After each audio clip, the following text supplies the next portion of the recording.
Hey everyone, welcome back to Whiskey Racing. I'm at home today, took the day off work, got the trailer hooked up here, and we're going to go pick up a car you're going to be seeing featured on the channel. It's a 1970 Dodge Challenger. This car was owned by my in-laws actually. They bought it back in the 80s. Her dad had it to like the mid-2000s. Back in the 90s, it was raced at Beaver Springs Dragway, the high 12 car back then. Same driveline still in the car. Body interior was redone. So it's a nice day out here. Let's go grab us a six-pack. I don't know if you can see it, but there's a log truck up there. Maybe I've watched too many Final Destination movies, but I just want to get up there and get this car. To get started here, let's talk about the history of the car a little bit. Obviously, it's a 1970 Dodge Challenger. It was produced at the Hamtramck, Michigan plant.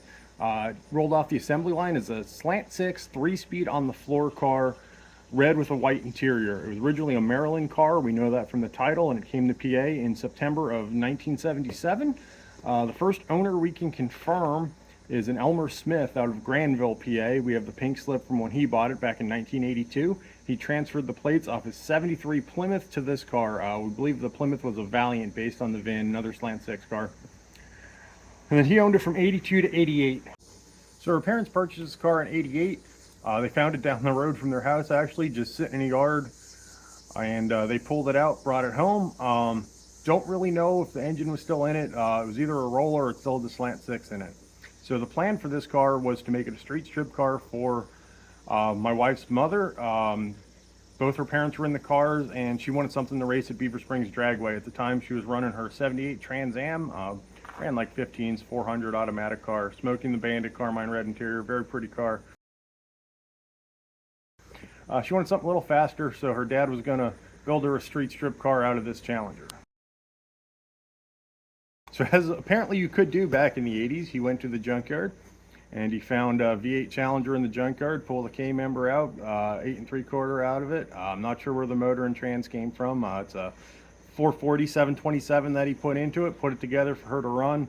I'm not sure what was running out of the box, but a funny story with it, he was teaching her how to bracket race, and she was ahead. I don't know if she was chasing or getting chased, but he's like, hit the brakes, and she just locked him up. And I don't know if she won the round, but I know she wasn't too happy about that, and they were fighting about that for a while.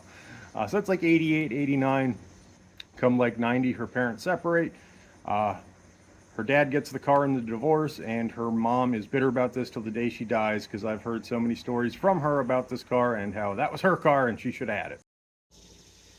So her dad has the car, and it goes through a couple different versions in the 90s. Obviously, it's the 444 barrel. To start with the automatic, same thing when her mom raced it. At some point, he put a 4-speed in it and a different 440.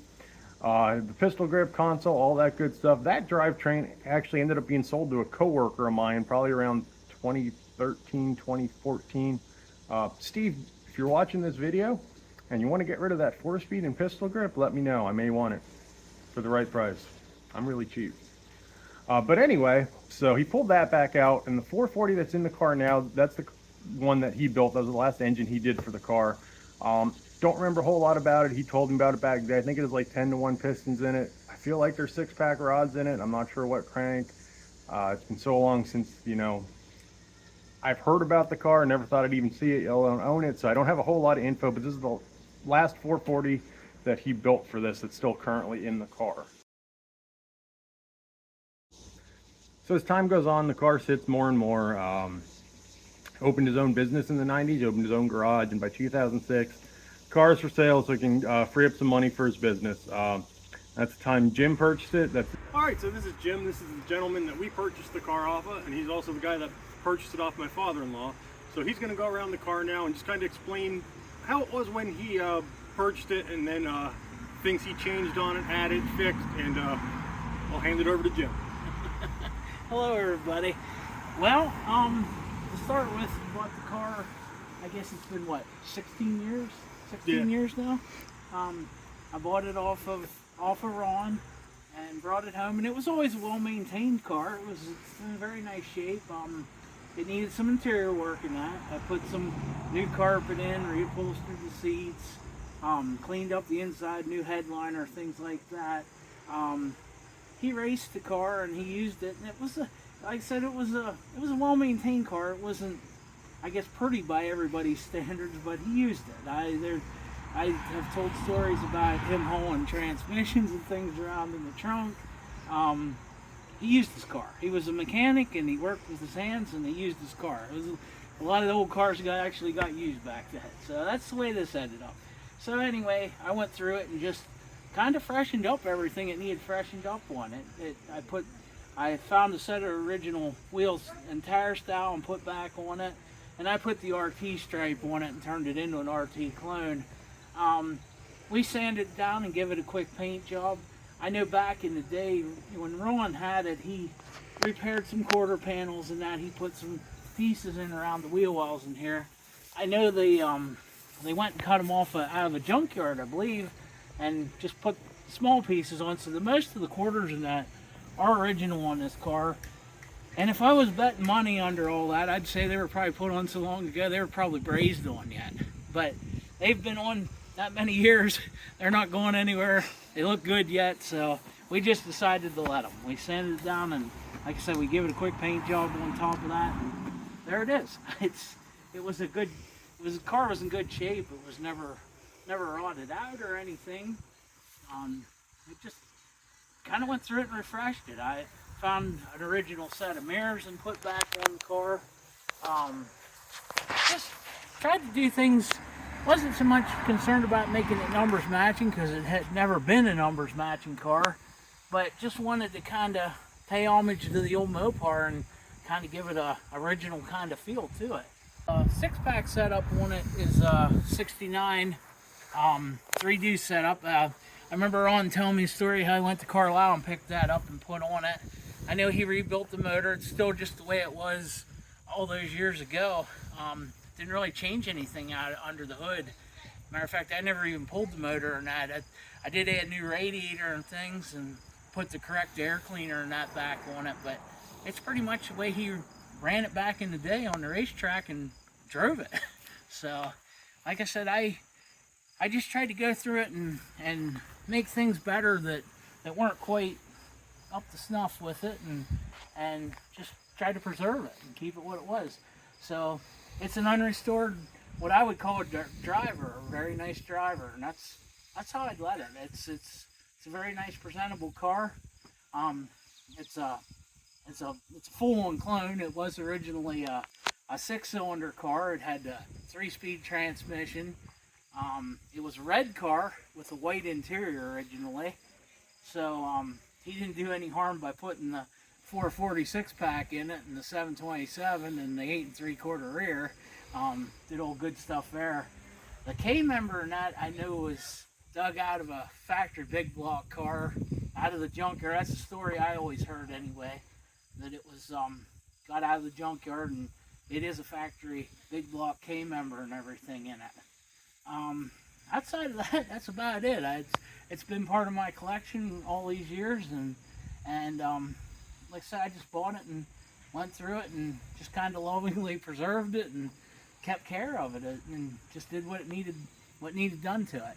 So I was lucky enough to find these guys, and it's going back into the family, and that's just awesome. I mean, I'm to the point in my life where I need to downsize a little bit, and it's really nice to be able to place this car, send it back home, if you will. It's, you know, like I said, we're all just caretakers of these cars, and you know, I did my part, and now it's time for the next generation. So.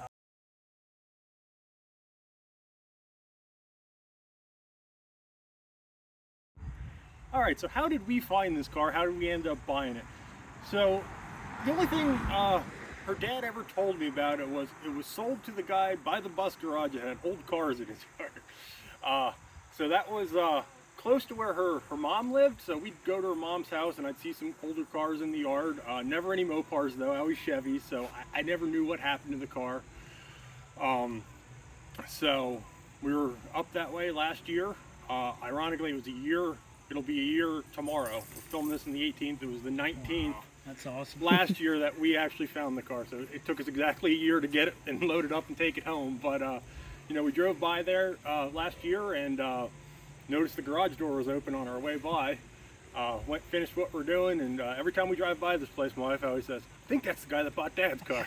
And without fail, she said it. And I said, well, door's up. We should stop and just, ask them if they have the car. And she's like, no, we're not stopping. So on our way back, I think I finally talked to her and we stopped.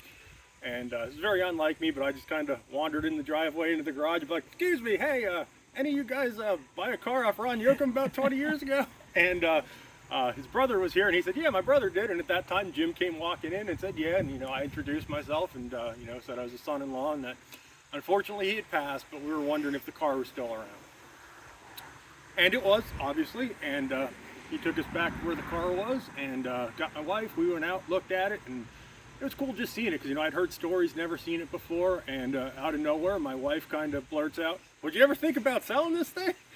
And I'm like, okay, you've lost your mind today. I don't know how we're buying this, but okay, good question. And, we worked up a deal and it worked out as a time, like Jim said, he's downsizing and we just like buying cars. So here we are. So all's well that ends well. So here's what the car currently looks like. This is after Jim was the caretaker of it for 16 years. We're going to walk around to here, go through everything. We'll start at the front here. All the trim on the car, I believe, is still original, the stainless trim, other than the wheel moldings that was missing, or maybe it didn't even have wheel moldings. Front bumper is a good mark bumper. One that was on the car is a little bent up, and also the front spoilers were added. Coming around the side here, it does have 15-inch rallies on it now with the correct center caps. When her dad had it, it was wearing a set of American Racing Outlaw 2s. Car had a couple different wheel combos on it over the years. When I first seen it, I did Kragers on it, and I gotta say, Krager SS's look pretty good on this thing, and I may end up going back to them just to change it up a little bit. Looking at the back of the car here, Jim did add the chrome tips to the exhaust along with the Go wing. The bumper is original 1970 Challenger bumper, but it's not original to this car. So it does have a reproduction jack instruction sticker on there for a Barracuda or a Challenger. It does have a factory bumper jack in it. It does a factory style mat, spare tire there. Yeah, we'll just come around this way quick, give you a look around the whole car, and we'll go inside and check out the... Looking at the door panel here, that's an original panel off this car, so it's in pretty good shape for being 53 years old. The dash cover's been redone, but all the gauges are original, 86,000 miles on the car. Heater controls, all that's original. It has a B&M Mega shifter in it. That's vintage 1988. That's the shifter her mom actually picked out for this car. Looking inside here, the carpet's all been redone. Has a new headlighter in it. Seats have been reupholstered, both front and back. These aren't the factory seats. I believe they're out of a 84 Z28, but they are pretty comfy and they don't look too bad in here, so I think we're going to keep them. Back seat's been redone. He did add a radio, and I do like this touch up here where he added the speakers. He kind of did a quilted pattern, so I think that kind of gives it an old school look. I feel like I saved the best for last here under the hood. 446 pack. If you're a Mopar guy, other than a Hemi, it doesn't really get any better than that. Like I said earlier, it's a late 69 cast iron 6-pack manifold. Same with the carbs, so pretty cool to have it. I mean, obviously this isn't a V-coat car or anything, but if it was a factory 6-pack Challenger, that's the intake carbs you'd want to have on it. As far as I know, it's a 75 block on the pad up front there, and I did pull valve cover off just to see the heads. I was having a little mix up with the spark plugs, and they're 516 heads, so they're like 66, 68, 383 heads. It's pretty basic setup. Like I said, I don't remember. I think it is like 10-to-1 pistons in it. Definitely has a small cam in it. Headers that are leaking, need to replace them. 6-pack on top of it. It's like the crowning jewel of Mopardom. Electronic ignition. Does have an aluminum radiator in it. New master cylinder. It's a manual steering, manual brake car from the factory, and it's still that way. So when the car was painted, the driveline stayed in the car. Like I said, this is actually the driveline her dad built for this car. Some people might see that as like a turn-off to the car. For me and for my wife, that's awesome. Like the paint down here doesn't really match. It's a different shade of orange. That's the color her dad painted. This car was originally painted in a driveway in 1988. I almost feel like I'd be doing you a disservice if I didn't show you the carbs with the air cleaner off. There's just something cool about 6-pack on top of a big block Mopar. Now, I might not be saying that when I'm trying to get these things tuned, but for looks, you can't beat them. So that's the history of this car and the current state of it in a nutshell. We're going to make some minor changes to it, nothing crazy. Like I said, I need to go through the carbs, needs a set of headers. I might change the exhaust on them, might put side exit before the rear tires. My dad had a 70 Cuda back in the day. That's how he had his exhaust, so it was a nod to him in that car. Might do that, haven't decided yet. And might put some Kragers on it, though I will admit the rallies have grown on me. We've had the car home a couple days now and they've grown on me. So that's down the line. Just want to get it out and start driving it. Thanks so much for tuning in, letting us share our story with you. You know, at the end of the day, it's just a car. It's a piece of iron with some rubber and some wiring on it. But especially old cars, it just seems that somehow the experiences of the people that rode in it, owned it, drove it, was around it, sort of gets attached to the car. So one quick story here.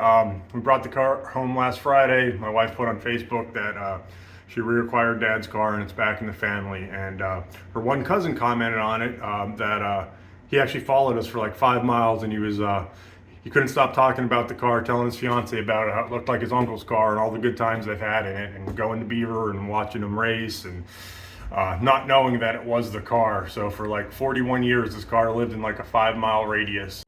So for him to share that story, I thought that was pretty cool, and just stories my wife had about it, and the memories she has with it with both of her parents. I mean, both of her parents are gone now, and you know, having this isn't bringing them back. Like I said, at the end of the day, it's just a car. It's a thing. It really doesn't matter, but to have it is special in the sense of you know, the memories of them with this car. And every time she starts this up, that's her dad built that motor. That's his motor coming to life. Every time she puts it into gear, her mom bought that shifter for the car. Her mom took that car out of gear. So to have something that was special to them and that they took pride in, to be able to have it and just carry on that tradition is pretty cool. So that's going to wrap it up. As always, thanks for tuning in. If you enjoyed the video, you liked the car, give us a thumbs up. Lots more content coming with this thing. Hit that subscribe button if you haven't. Stay tuned. Maybe I'll see you at a car show, drag strip, cruise night. I don't know. We're just going to have some fun with this thing. Later.